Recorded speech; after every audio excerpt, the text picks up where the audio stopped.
बिस्मिल्लाहिर्रहमानिर्रहीम। अस्सलाम वालेकुम रहमतुल्लाहि व बरकातुहू। मोमिनो, सबसे पहले रबीउल अव्वल का चांद आप सबको बहुत मुबारक हो।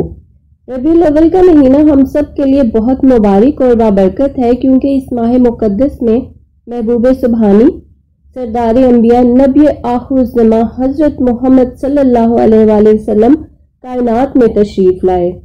आज इस वीडियो में मैं आपके साथ शेयर करूंगी कि हज़रत मोहम्मद सल्लल्लाहु अलैहि वसल्लम के वालिदैन कौन थे, किस तरह रिश्ता हुआ, शादी कैसे हुई, ये सब इस वीडियो में आपको बताऊंगी। तफसीली वाक़या शुरू करने से पहले आपसे इल्तमास है कि वीडियो लाइक कर दिया करें। मैं बहुत मेहनत से बहुत सारी इस्लामी कुतुब और इंटरनेट से मालूमात लेकर नोट्स बनाती हूँ, फिर इसको चेक करती हूँ और ये सब हदीस कुरान और कुतुब उसवाए हसना से तशदीक शुदा वाक़यात ही आपके साथ शेयर करती हूँ। बहुत मेहनत के बाद एक वीडियो बनती है और आपकी एक लाइक हमारी बहुत हिम्मत बंधाती है। और साथ ही अगर आप इस चैनल पर नए हैं तो चैनल को सब्सक्राइब भी कर लें, क्योंकि इस माह मैं उसवाए हसना सल्लल्लाहु अलैहि वसल्लम के बारे में बहुत सारी वीडियोस बनाने वाली हूँ, जो कि आपको मालूम होना चाहिए। अब आते हैं वीडियो की तरफ। तमाम अजमा अहले सुन्नत व आला इस्लाम से रिवायत है कि जनाब रसालत मआब सल्लल्लाहु अलैहि वसल्लम खुद फरमाते हैं, हदीस शरीफ में आया है कि सबसे पहले जो चीज़ अल्लाह ने पैदा की वो मेरा नूर था। और ये बेत्तफाक साबित है कि हक़ ताला ने पहले अपने नूर से मोहम्मद सल्लल्लाहु अलैहि वसल्लम का नूर पैदा किया और फिर इनके नूर से तमाम फरिश्ते, अर्शो कुर्सी, लोहो कलम, दहशत और दोज़ख, जिन्नो इंस और सारी मखलूकात पैदा की। चुनाचा जिक्र इसका अव्वल किताब में हो चुका है। हक़ ताला ने हजरत आदम अलैहिस्सलाम को पैदा किया तो नूरे मुस्तफ़ा सल्लल्लाहु अलैहि वसल्लम ने हजरत आदम अलैहिस्सलाम की पेशानी पर ज़हूर किया, ऐसा कि इनकी पेशानी इस नूर से अर्श तक चमकती थी। फिर आदम अलैहिस्सलाम की पेशानी से शीश अलैहिस्सलाम और शीश अलैहिस्सलाम से अदरीस अलैहिस्सलाम की और अदरीस अलैहिस्सलाम से नूह अलैहिस्सलाम की, और इसी तरह फिर नूह अलैहिस्सलाम से दर्जा बदर्जा मुंतकिल होकर इब्राहीम अलैहिस्सलाम खलीलुल्लाह तक पहुंचा और उनसे हजरत इस्माइल अलैहिस्सलाम ज़बीउल्लाह को नसीब हुआ। इसके बाद नस्लन बनस्लन अब्दुल मनाफ तक पहुंचा और अब्दुल मनाफ के 4 बेटे थे, अबू शम्स, अबुल हाशिम, अब्दुल मुत्तलिब, अबू नौफल और हाशिम। हाशिम रसूल खुदा सल्लल्लाहु अलैहि वसल्लम के दादा थे, इसी वास्ते रसूल खुदा सल्लल्लाहु अलैहि वसल्लम को हाशमी कहते हैं। हाशिम को अल्लाह ताला ने 4 बेटे दिए, इनमें अब्दुल मुत्तलिब भी थे। अब्दुल मुत्तलिब के बेटे अब्दुल्ला थे, जो हजरत मोहम्मद मुस्तफ़ा सल्लल्लाहु अलैहि वसल्लम के वालिद थे।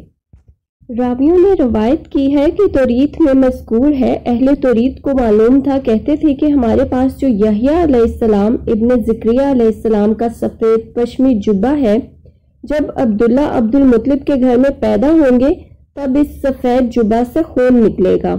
और जब एक मुद्दत के बाद इससे खून निकला तब उन सबको मालूम हुआ कि अब्दुल्ला अब्दुल मुत्तलिब के घर में मक्का में पैदा हुए और उनकी पुष्ट से हजरत मोहम्मद सल्लल्लाहु अलैहि वसल्लम नबी आखिरुज़्ज़मा पैदा होंगे और वो हमारे दीन को मनसूख करेंगे। बस ये मालूम करके चंद यहूदी मुत्तफिक होकर अब्दुल्ला को मार डालने के लिए मक्का में आकर एक मुद्दत तक रहे। आखिर उनका कुछ कर ना सके तो बहुत शर्मिंदा होकर शाम में जाके रहने लगे। जब अब्दुल्ला बड़े हुए तब कभी कभी मक्का से निकलकर मैदान की तरफ सैर को जाते थे, तो वो देखते थे कि उनकी पुष्ट से एक नूर चमकता हुआ 2 पारा होकर एक पारा मशरिक को जाता रहा और एक पारा मगरिब की तरफ चला गया, और उसके बाद दोबारा वो नूर उनकी तरफ आ रहा था।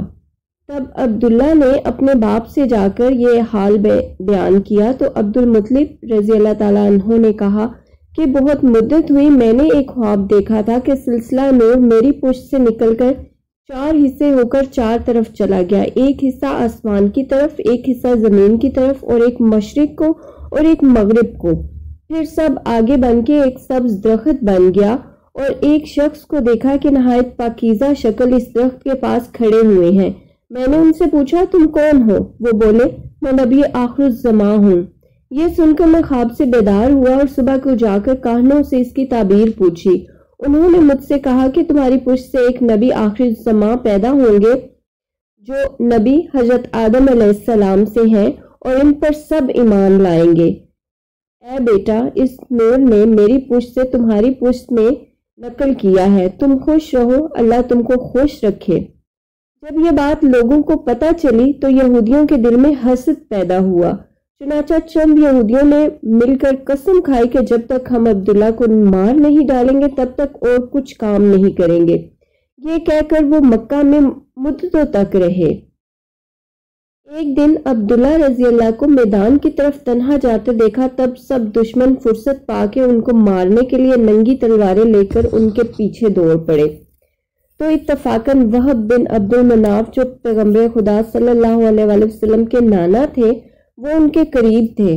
انہوں نے دور سے دیکھا کہ عبداللہ کو سب یہودی مارنے کے لیے آ رہے ہیں، تب وہ ان کے پیچھے ہو گئے تاکہ ان کو بچائیں۔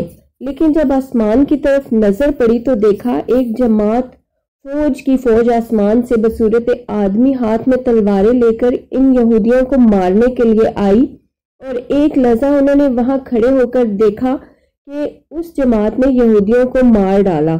یہ دیکھ کر عبد مناف نے اپنے گھر میں جا کر اپنی بیوی سے کہا کہ تم عبد المطلب سے جا کے یہ بات کہو کہ میری آمنہ سے تم اپنے بیٹے عبداللہ کا بیاہ کر دو۔ تب اس وقت ان کی بیوی نے عبد المطلب سے جا کر یہ بات کہی کہ میری بیٹی آمنہ کا بیاہ اپنے بیٹے عبداللہ سے کر دے۔ تب عبد المطلب نے قبول کیا۔ عبداللہ کا بیاہ آمنہ سے کر دیا گیا اور اپنے گھر میں رکھا۔ قریش کی عورتیں جو عبداللہ سے نکاح کی تمنا رکھتی تھی وہ حضرت عبداللہ کے نکاح کی خبر سن کر غم میں سب کی سب بیمار ہو گئیں۔ کہتے ہیں کہ اس کے غم سے 40 عورتیں مر گئیں، اور جو زیب و زینت اور پارسائی اور پرہیزگاری آمنہ رضی اللہ عنہا میں تھی وہ کسی عورت میں نہیں تھی۔